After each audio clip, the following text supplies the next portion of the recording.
बिस्मिल्लाहिर्रहमानिर्रहीम। अस्सलाम वालेकुम नाजरीन। प्रोग्राम मेरी गूंज के साथ मैं हूं आपका मेज़बान शाबान सहू।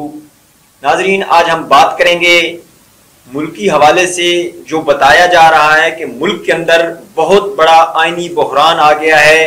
स्पीकर ने जो रूलिंग दी है, डिप्टी स्पीकर ने, वो गैर आइनी है। इसी तरीके से जो अदम एतमाद की तारीख थी उससे कबल सुप्रीम कोर्ट ने ये वाज़े बताया था कि पार्लियामेंट के अंदर, असम्बली के अंदर जो कुछ भी असम्बली करती है हम उसके अंदर मुदाखलत नहीं कर सकते। ये एक आईनी मामला है। तो दूसरी जानिब हुआ ये है कि स्पीकर ने एक रूलिंग दे दी है जिसने अदम एतमाद को मुस्तरद कर दिया है। अब यहाँ पे देखना यह है कि स्पीकर ने आर्टिकल 5 का सहारा लिया है और आर्टिकल 5 का सहारा लेते हुए उसने अदम एतमाद की तहरीक उसको मुस्तरद कर दिया है। अपोजिशन कहती है कि स्पीकर के ऊपर आर्टिकल 6 लागू होता है और आर्टिकल 6 लागू होने का मतलब है मुल्क से गद्दारी और मुल्क से गद्दारी का मतलब है सजाए मौत। अब देखना यह है कि अगर आर्टिकल 6 लागू होता है तो वो हुकूमत के ऊपर होगा। अगर जिस आर्टिकल का सहारा स्पीकर साहब ने लिया है अगर वो आर्टिकल फाल होता है तो फिर जो गद्दारी की तलवार है वो अपोजिशन के ऊपर लटकेगी। इसी हवाले से हमारे साथ शामिल हैं सीनियर माहिर कानून मलिक इम्तियाज हैदर मेहतरा साहब जो कि सुप्रीम कोर्ट के वकील हैं। साथ ही हमारे सीनियर सहाफ़ी हैं आजम गिल साहब जो सुप्रीम कोर्ट के अंदर रिपोर्टिंग करते हैं। इसके साथ साथ हमें ज्वाइन किया है इस्लामाबाद से सीनियर सहाफ़ी जमीर हुसैन जमीर साहब ने। अस्सलाम वालेकुम सर। सबसे पहले चलते हैं इस्लामाबाद के अंदर, इस्लामाबाद की सूरत हाल देखते हैं। जमीर हुसैन साहब, आप बताइएगा कि जो अदम एतमाद की एक तहरीक आई है और मुस्तरद भी हो चुकी है, इस पर अपोजिशन और हुकूमती अरकान का क्या रद्द-ए-अमल है और क्या होने जा रहा है इस्लामाबाद के अंदर? सियासी सूरत हाल और सियासी पारा कहां पे खड़ा है? जी बिल्कुल, इस्लामाबाद वफाकी दारुल हुकूमत जो है वो सियासी सरगर्मियाँ अरूज पर हैं और यहाँ पे जो सियासी पारा है वो काफ़ी हाई है, क्योंकि जब से तरीके अदम एतमाद का मामला शुरू हुआ था उस वक्त से लेकर अभी तक जो है सियासी पारा जो है दिन ब दिन जो है उसका टेम्परेचर बढ़ता जा रहा है और सियासी सरगर्मियाँ जो है सियासी जमातों की अरूज पर हैं।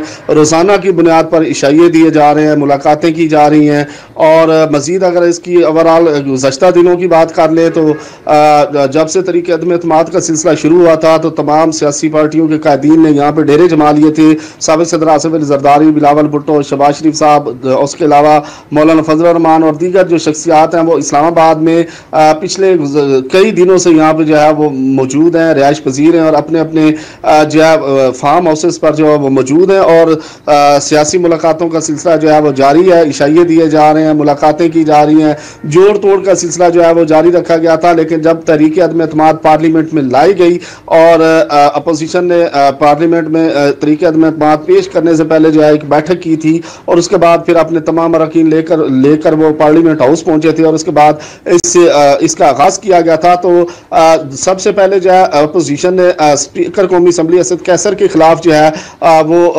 तहरीके अदम एतमाद की करारदाद पेश की।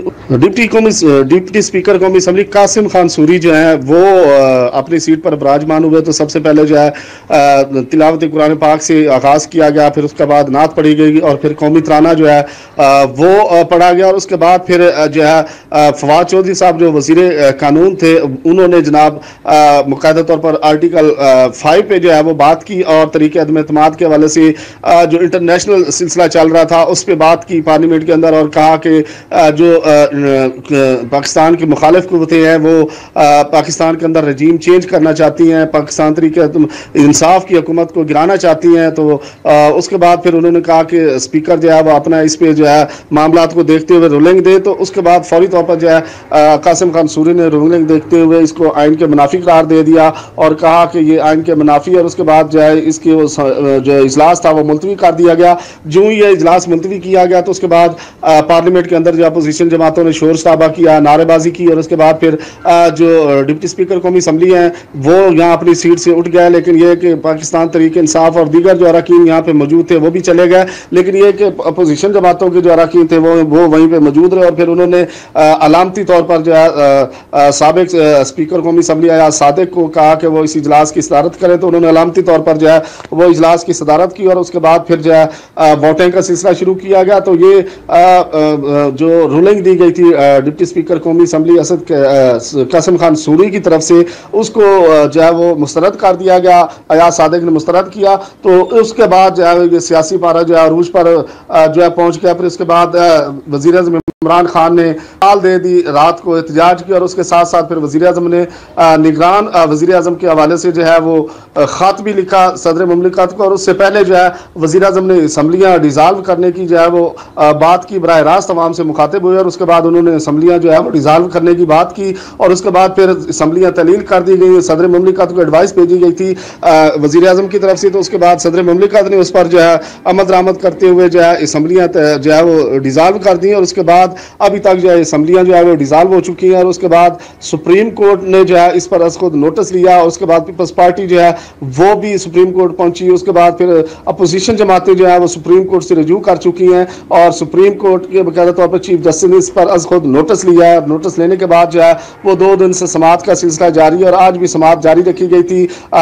जो बुकला थे वो अदालत के अंदर मौजूद रहे, उन्होंने दलाइल का सिलसिला जारी रखा। बाबर वान भी जो है सुप्रीम कोर्ट में पेश हुए थे, उसके साथ साथ मखतूम अली खान पेश हुए और उसके बाद फरूक एच नाइक जो है वो पेश हुए। तो अदालत में तमाम सियासी पार्टियां जो है वो स्पीकर कौमी असम्बली जो है उनकी रूलिंग के खिलाफ जो है डिप्टी स्पीकर की रूलिंग के खिलाफ जो है वो अदालत में तमाम मामला पे जो है डिस्कस जारी रखे हुए हैं। तो जजेस की तरफ से बेंच बनाया गया है खुसूसी तौर पर इस मामले को देखने के लिए, तो चीफ जस्टिस इसकी सरबराही कर रहे हैं। तो रोजाना की बुनियाद पर समाअत जारी है और अब आज भी समाअत जो है वो जारी रखी गई थी जो कि कल 11:30 बजे तक के लिए मुलतवी कर दी गई है।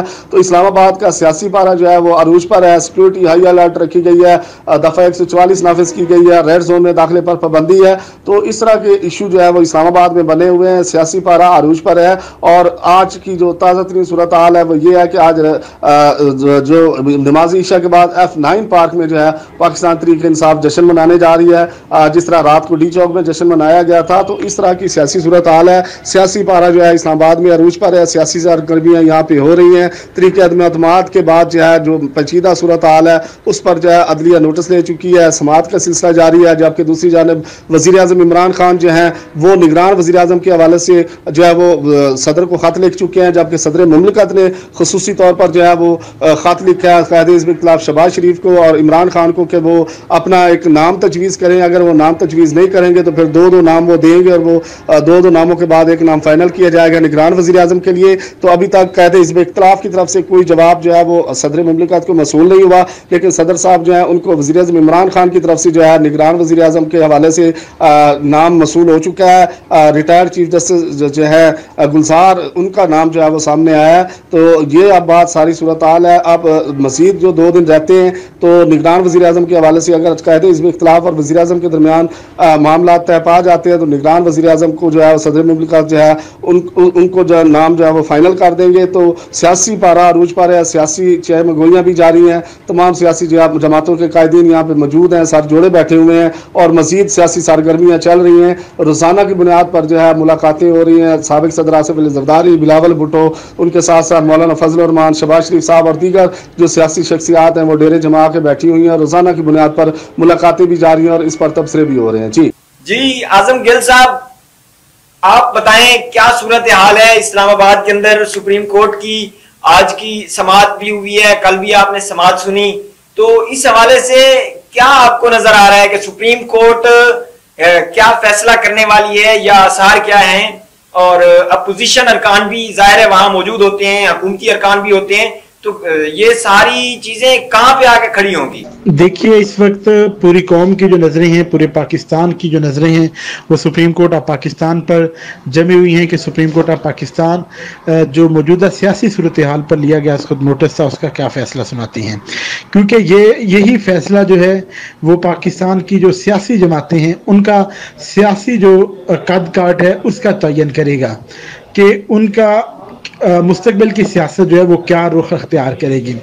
तो आज इस पर जिस तरह के चीफ जस्टिस उमर अता बंदयाल की सरबराही में 5 रुकनी लार्जर बेंच ने जब इस केस की समाअत का आगाज़ किया तो आगाज़ में ही जो जुल्फ़िकार भुट्टा हैं जो कि एक दरख्वास्त गुजार है, उनकी जानब से अदालत उज़्मा के सामने ये इस्तदा की गई कि ये जो लेटर जो इमरान खान की जानब से जो एक जलसे के दौरान लहराया गया था, कौमी सलामती कमेटी के सामने भी इसको पेश किया गया था, तो उसकी तहकीकात के लिए जो है वो अदालत उसकी तहकीकात का हुक्म दे, जिस पर अदालत की जानब से इसकी ये जो तहकीकात की इस्तदाद थी ये मुस्तरद कर दी गई थी। बल्कि अदालत ने यह भी कहा था कि अदालत का जो फोकस है वो डिप्टी स्पीकर की रूलिंग पर है कि देखना यह है कि रूलिंग का अदालती जायजा लिया जा सकता है या नहीं। अदालती रियासती और खारजी पॉलिसी के मामलात में बिल्कुल जो है वो मुदाखलत नहीं करेगी। अदालत ने सिर्फ इक़दामात की आईनी हैसियत का जायजा लेना है।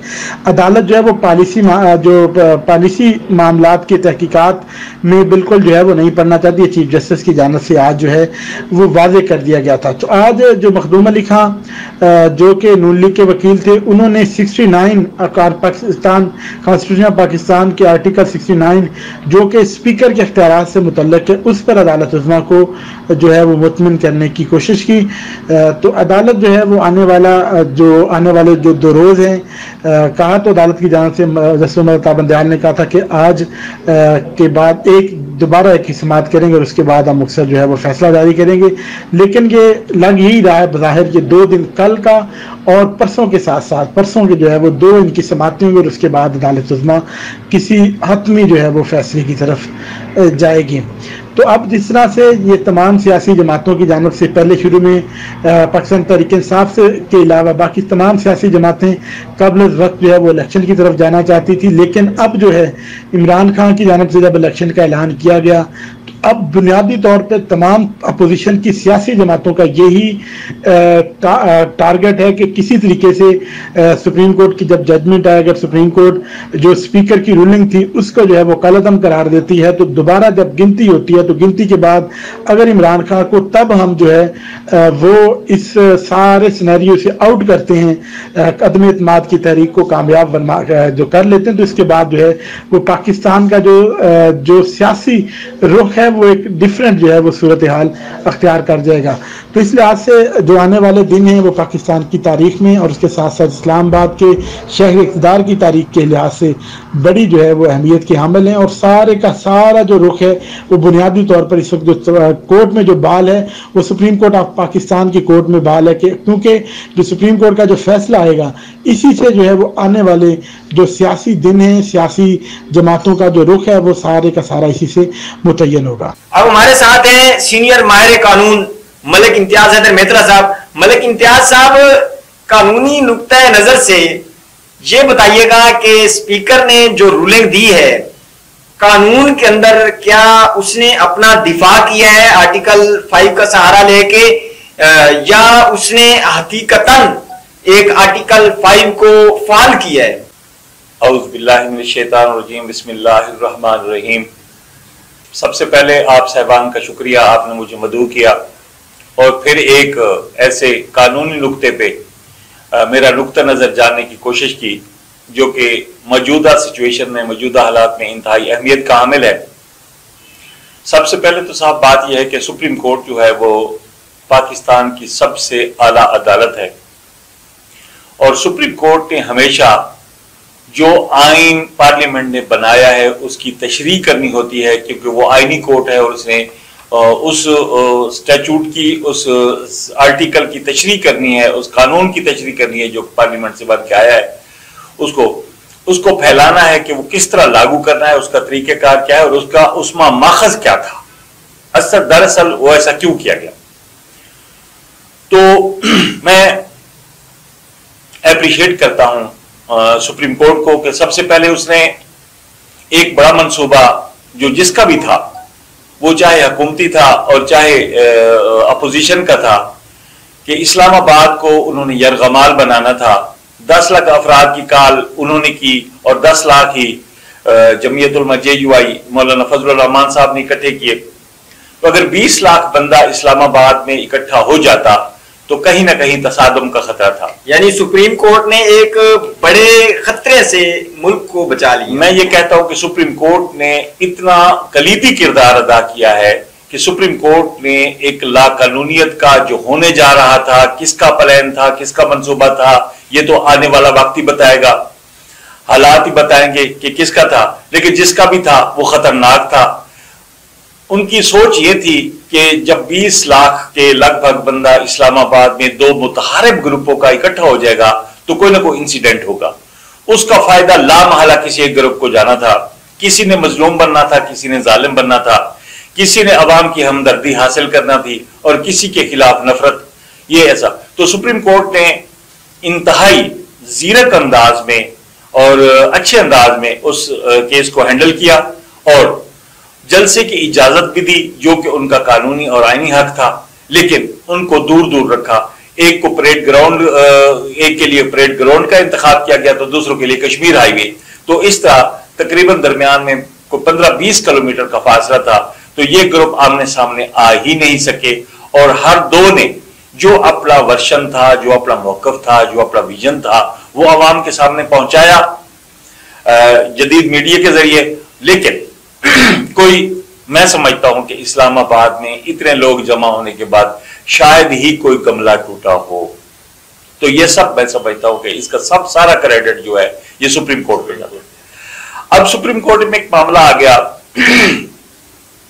3 अप्रैल को एक तहरीक अदम एतमाद का फैसला होना था जो कि अपोजिशन ने सबमिट की थी सुप्रीम कोर्ट में।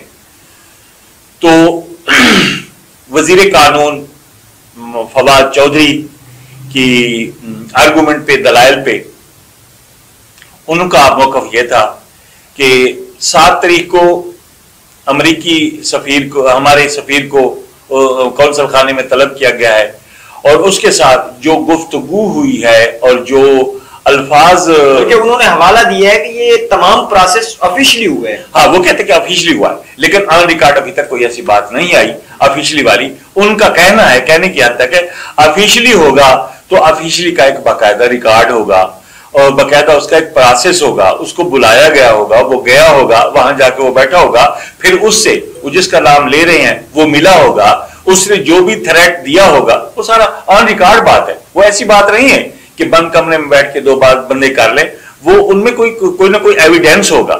अब चाहिए ये था कि एक तो स्पीकर, मैं समझता हूं कि डिप्टी स्पीकर साहब की जो रूलिंग थी वो उजलत में थी, स्लब शेड मैनर में थी कि उन्होंने फौरी ही वो फैसला दे दिया जैसे वो इस फैसले के लिए फैसला पहले लिखा हुआ था।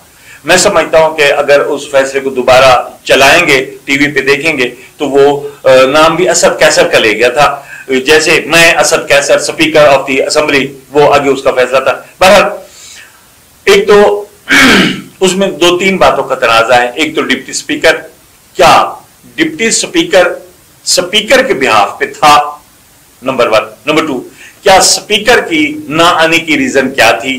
जब स्पीकर के बिहाफ से मुराद के स्पीकर ने अपने तमाम तर अख्तियारात डिप्टी स्पीकर को मुंतकिल किए हैं, यही एक अहम सवाल है कि अगर तमाम अख्तियारात उसके पास थे तो वो बहैसियत स्पीकर काम कर रहा था, अगर बतौर डिप्टी स्पीकर कर रहा था फिर उसके अख्तियारात ऐसे नहीं हैं जैसा उसने ये रूलिंग दी। अच्छा, बतौर डिप्टी स्पीकर कासिम सूरी साहब अब रूलिंग नहीं दे सकते? कानून कहता है, इसका रूल है 28, रूल 28 के मुताबिक ये होता है कि स्पीकर रूलिंग दे सकता है, डिप्टी स्पीकर ऐसी रूलिंग नहीं दे सकता, वो भी जब स्पीकर वहां आसपास या मुल्क में मौजूद हो और उसका कहीं गैर मुल्क जाना और अपने तमाम अख्तियारात उसको देना साबित ना हो।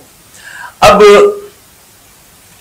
उनका वर्शन आया फवाद चौधरी साहब का, उनका कहना यह था कि 7 तारीख को मिले और वहां यह कहा गया कि अदम एतमाद आएगा, अदम एतमाद में जो है वो उसको इमरान खान को मैनेज करना है। तो इसके बाद अगर उसको स्टेप बाय स्टेप देखेंगे यहां तक तो ठीक हो सकता है जो उनकी बात है। अगर ऐसा था तो फिर जब ओआईसी का इजलास हुआ तो उसमें वो अमरीकी सेक्रेटरी आया, उसके साथ शाह महमूद साहब वजीर खारजा जो थे हुकूमत के, वो मिले। कहीं ऐसा एहतजाज रिकॉर्ड नहीं कराया गया क्योंकि साफ तरीक से तो मामला उनके पास था, उनके सफीर के पास था। अगर उनके पास मामला था और सफीर के इल्म में थी और ये बात प्राइम मिनिस्टर या उसकी काबीना के इल्म में थी, तो अमेरिकी सेक्रेटरी के सामने या जो नुमाइंदा आया था अमेरिका का, उसके सामने एहतजाज करना चाहिए था और हमें बाकायदा एहतजाज रिकॉर्ड कराना चाहिए था कि आपने ये हमें त्राट दिया, आप इसमें मुदाखलत कर रहे हैं। मैं कहता हूं कि जाहिरन ये एक ऐसा एविडेंस है जो बनाया भी जा सकता है, जिसमें यह अमकान मौजूद है कि यह एविडेंस बनाया गया है सिर्फ खुद को इस अदम एतमाद के लिए। तो सिक्योरिटी काउंसिल का इजलास बुलाया गया और उसमें तमाम सरबराहान को भी मदऊ किया गया, अपोजिशन को भी मदऊ किया गया। सारे लोग आए, अपोजिशन का जाना नहीं बनता था। जब दो फरीक़ैन मुख्तलिफ उसमें चले गए थे, खानों में चले गए थे, तो उनको नहीं जाना चाहिए था। अगर चले जाते तो ये उनका बड़ा पान था, लेकिन वो नहीं गए, उनके अपने वो हैं। बहरहाल सिक्योरिटी काउंसिल का इजलास बुलाया गया। सिक्योरिटी काउंसिल के इजलास को बुला के किसी ने उसको अटेंड नहीं किया, क्योंकि मामला अभी इन्वेस्टिगेशन तलब था, अभी उसकी एविडेंस कलेक्ट होना जरूरी थी उस खत की ऑथेंटिसिटी के लिए। लेकिन ऐसा नहीं हुआ। उस खत को बुनियाद बना के अब स्पीकर ने रूलिंग दे दी आर्टिकल 5 के तहत, लॉयल्टी और ओबीडियंस के तहत, कि हर शहरी को पाकिस्तान में रहने वाले या जो वक्ती तौर पर पाकिस्तान में रह रहा हो, उसको पाकिस्तान का मुहिब वतन और उसके अल्लाह का ओबीडियंस ताबेदार होना चाहिए। ये दुरुस्त है। लेकिन क्या 204 अफराद के खिलाफ उनके पास कोई एविडेंस मौजूद है कि वो भी उस साजिश का हिस्सा हैं? अगर वो उस साजिश का हिस्सा है तो उनके खिलाफ क्या सबूत है, क्या एविडेंस है, क्या शहादत है, कौन सा गवाह है?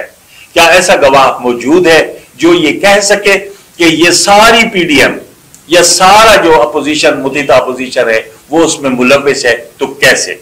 ये उनके पास ऐसी कोई शहादत नहीं।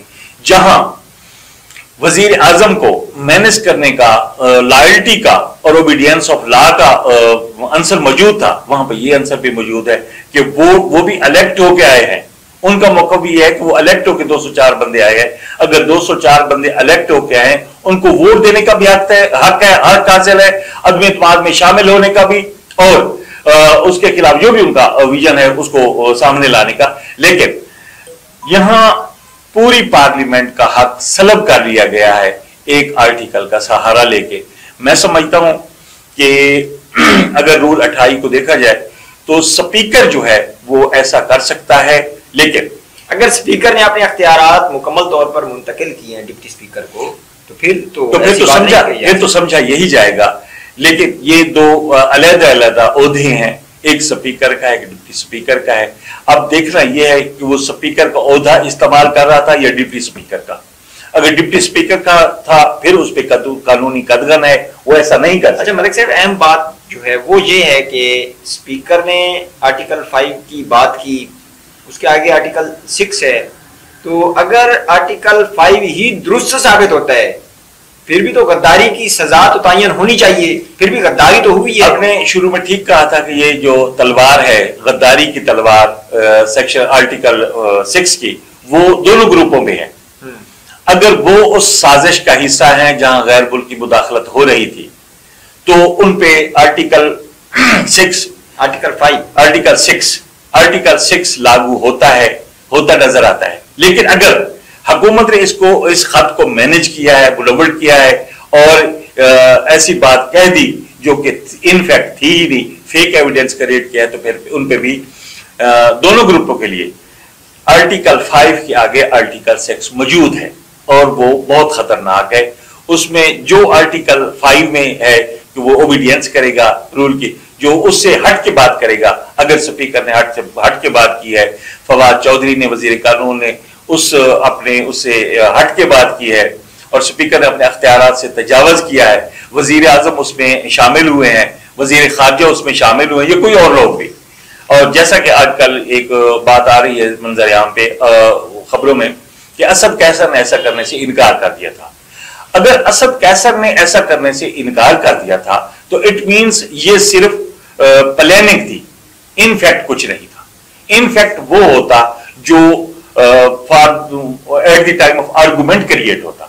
और at the time of argument वो प्रूफ सबूत जो है वो मंजर आम पे लाया जाता, फिर उसके तनाजुर में अगर कोई फैसला आता तो फिर समझा जाता कि ये फैसला इनफैक्ट उस पे हकायत पे मबनी है। लेकिन चूंकि अगर असद कैसर से ऐसी बात चली है, और जैसा कि वजीर आजम साहब के पहले बयान आ रहे थे कि किसी न किसी तरह इसको लिंगरान किया जाए, किसी न किसी तरह इनको टेक आउट किया जाए, अभी अगर ऐसी बात है, ये जो सूरत हाल है सुप्रीम कोर्ट ने आज खुद नोटिस लिया है, तो आप क्या उम्मीद रखते हैं, क्या तवक्को रखते हैं कि सुप्रीम कोर्ट में, क्योंकि कल भी समाअत मुलतवी हो गई थी, आज भी समाअत मुलतवी हो गई है, आज मेरे सामने आज अपोजिशन के वकला के दलाइल मुकम्मल हो गए हैं और नजर बुखारी साहब ने बहुत अच्छे दलाइल दिए, चूंकि वो ज्यादा अरसा उनके पास सेनेट की चेयरमैनी रही है, तो वो मैं समझता हूँ कि पार्लियामेंट के रूल्स से और रेगुलेशन से ज्यादा आगाह है। उन्होंने दलाइल दिए हैं जो मुत्तहिदा पीडीएम के थे, उन्होंने दे दिए। अब हुकूमत अपना दिफा करेगी, तो अगर साबित हो गया कि खत जेन्युइन है तो फिर तहरीक उसका जो फिर भी एक बात वहां रहेगी कि स्पीकर का, इसका डिप्टी स्पीकर का अख्तियार भी मुताबिक कानून था या नहीं, इस बात को देखा जाएगा। और सुप्रीम कोर्ट जो है वो मैं समझता हूँ कि फिर एक दफा सुप्रीम कोर्ट इस आईनी बहरान से इस मुल्क को निकालने की कोशिश करेगी और इंशाल्लाह निकालने में कामयाब हो जाएगी।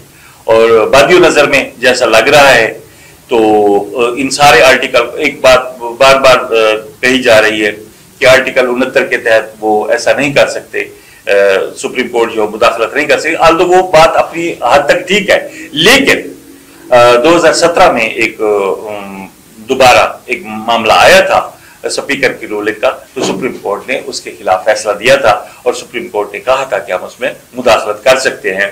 जहां ला कानूनियत हो, जहां कानून को फॉलो ना किया जा रहा हो, जहां कानून की रूह के मुताबिक उस पर अमल पैरा न हो रहा हो, तो फिर सुप्रीम कोर्ट सुप्रीम अदालत है जो उसमें मुदाखलत कर सकती है और उसको मुदाखलत करनी चाहिए। ये इसलिए कि आईनी बहरान तो पार्लियामेंट वालों ने पैदा कर दिया, मुल्क एक ऐसे आईनी बहरान में चला गया जहां बंद गली में जाकर उनको खड़ा कर दिया। अब ना MNAs हैं, वफाकी गवर्नमेंट है नहीं, वजीर आजम है नहीं, स्पीकर है नहीं, तो आईनी बहरान से बड़ा और क्या होगा? जबकि पंजाब असेंबली मौजूद है, सिंध असेंबली मौजूद है, खैबर पख्तूनख्वा असेंबली मौजूद है, बलूचिस्तान असेंबली मौजूद है। तो इस बहरान को अब उन्होंने, तो मैं समझता हूं दोनों ने, मैं एक को जिम्मेदार नहीं ठहराता, दूसरे अपना वाइनी उसकी अमेरिका के कहने पे ऐसा कर रहे थे जो बार बार जिक्र आ रहा है, तो फिर गलत कर रहे थे। वो आईनी बहरान के जिम्मेदार पीडीएम है, लेकिन अगर उसने खुद को बचने के लिए एक फेक एविडेंस क्रिएट किया है तो फिर इस आईनी बहरान का जिम्मेदार वही है। तो इसका तयन मैं समझता हूं कि सुप्रीम कोर्ट से बेहतर कोई फोरम नहीं जो कर सके। बहुत शुक्रिया मलिक साहब, आजम गिल साहब, जमीर हुसैन जमीर साहब। और इस्लामाबाद की जो सूरत हाल है, नेशनल लेवल की जो सूरत हाल है, और जो एक ऐनी बहरान की कैफियत पैदा हो चुकी है, अल्लाह पाक रहमत करे हमारे मुल्क के ऊपर। उम्मीद तो बहुत है, जिस तरह मलिक साहब ने बताया कि सुप्रीम कोर्ट पाकिस्तान का एक सुप्रीम इदारा है जो मुल्क को इस बहरान से निकाल सकती है। तो इन्हीं अल्फाज के साथ इजाज़त दीजिए अपने मेज़बान शुबान सहू को। अल्लाह हाफिज़।